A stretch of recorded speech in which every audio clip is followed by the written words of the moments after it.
আসসালামু আলাইকুম রহমতুল্লাহ। প্রিয় শিক্ষার্থীবৃন্দ, আজকে যে বিষয়টা নিয়ে কথা বলবো সেটা হচ্ছে জীববিজ্ঞান অধ্যায়ের কোষ প্রাচীর নিয়ে।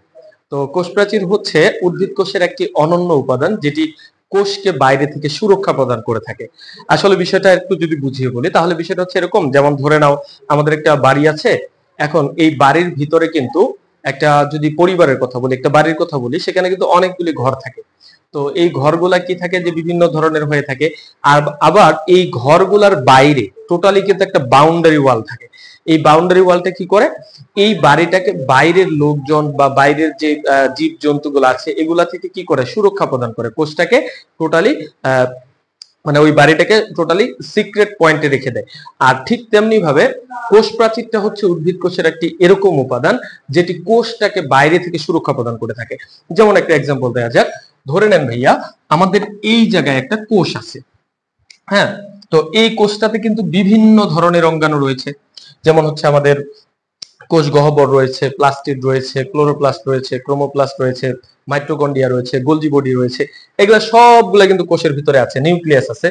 তো এই যে কোষ প্রাচীরটা আছে, এই কোষ প্রাচীরটা কি করে, সমস্ত অঙ্গাণুগুলিকে বাইরে থেকে সুরক্ষা প্রদান করে, বাইরের আঘাত থেকে সুরক্ষা প্রদান করে। তো আমরা আজকে কোষ প্রাচীরের গঠন নিয়ে কথা বলবো। তো কোষ প্রাচীর আসলে কিভাবে তৈরি হয়, যেমন আমি পাশে আরেকটা কোষ আঁকি। এই যে এইখানে একটা কোষ নিলাম।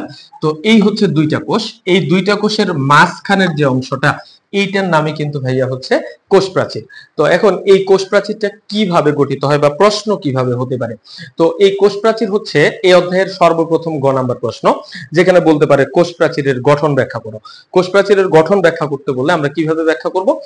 তো দেখেন, কোষ প্রাচীরটাকে যদি আমরা একটু অঙ্কন করি, অর্থাৎ আমি এই সাইডে কোষটাকে ছোট্ট করে অঙ্কন করে তারপর প্রাচীর অঙ্কন করতেছি।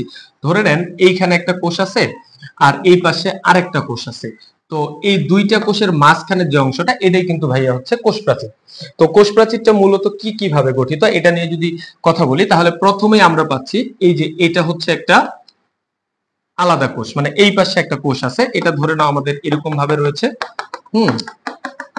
আর এই পাশে আরেকটা কোষ রয়েছে, এই পাশে আরেকটা কোষ রয়েছে। এই যে মাঝখানের যে অংশটা ভাইয়া, বিভিন্ন মানে এই কোষ থেকে বিভিন্ন ধরনের রাসায়নিক পদার্থ এসে এই মাঝখানে জড়ো হয়, জড়ো হয়ে এইখানে একটা পর্দার তৈরি করে। এই পর্দাটার নাম হচ্ছে মধ্যপর্দা বা সিমেন্ট।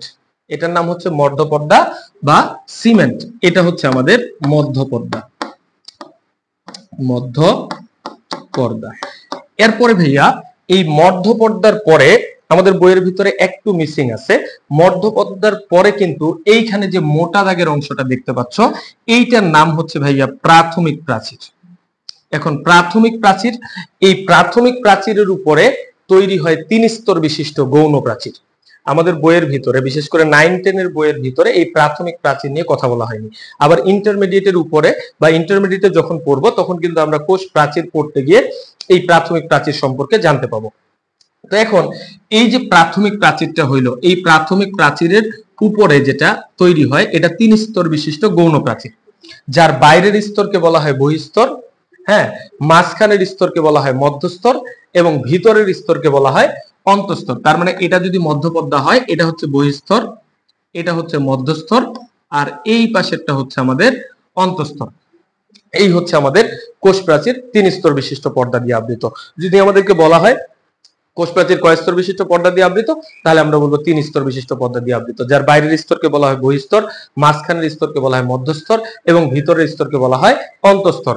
এখন ভাইয়া এই প্রশ্নটা আসলে আমরা অ্যানসারটা কিভাবে করব। অ্যানসার করব হচ্ছে বলতে পারে প্রশ্নটা যে কোষ প্রাচীরের গঠন ব্যাখ্যা করো। তো আমাদেরকে যদি বলা হয় কোষ প্রাচীরের গঠন ব্যাখ্যা করো, তো আমরা প্রথমেই বলবো উদ্ভিদ কোষের অনন্য উপাদান হচ্ছে কোষ প্রাচীর, যেটি কোষকে বাইরে থেকে সুরক্ষা প্রদান করে থাকে।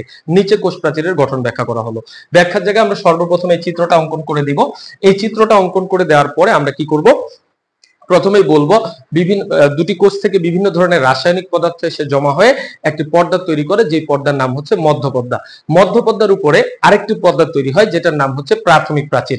আর এই প্রাথমিক প্রাচীরের উপরে তৈরি হয় 3 স্তর বিশিষ্ট গৌণ প্রাচীর, যার বাইরের স্তরকে বলা হয় বহিঃস্তর, মাঝখানের স্তরকে বলা হয় মধ্যস্তর এবং ভিতরের স্তরকে বলা হয় অন্তঃস্তর। ভাইয়া এই যে কোষ প্রাচীরের গঠনটা বললাম, এটার নাম হচ্ছে ভৌত গঠন।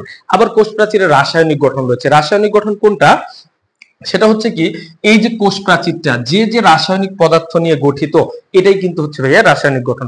যেমন হচ্ছে আমাদের উদ্ভিদের কোষ প্রাচীর স্যালুলোজ, হেমিস্যালুলোজ, তারপরে সুবেরিন, পেকটিন, এগুলা দিয়ে হচ্ছে গঠিত, এটাকে কিন্তু ভাইয়া রাসায়নিক গঠন বলা হয়।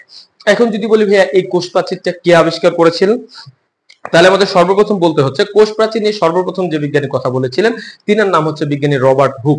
1665 সালে বিজ্ঞানী রবার্ট হুক সর্বপ্রথম কোষ প্রাচীর আবিষ্কার করেন। এই হচ্ছে আমাদের কোষ প্রাচীর নিয়ে সর্বপ্রথম বা সর্বশেষ কথা। এতটুকুই শুধুমাত্র পরীক্ষার মধ্যে আসতে পারে যে কোষ প্রাচীরের গঠন ব্যাখ্যা করো।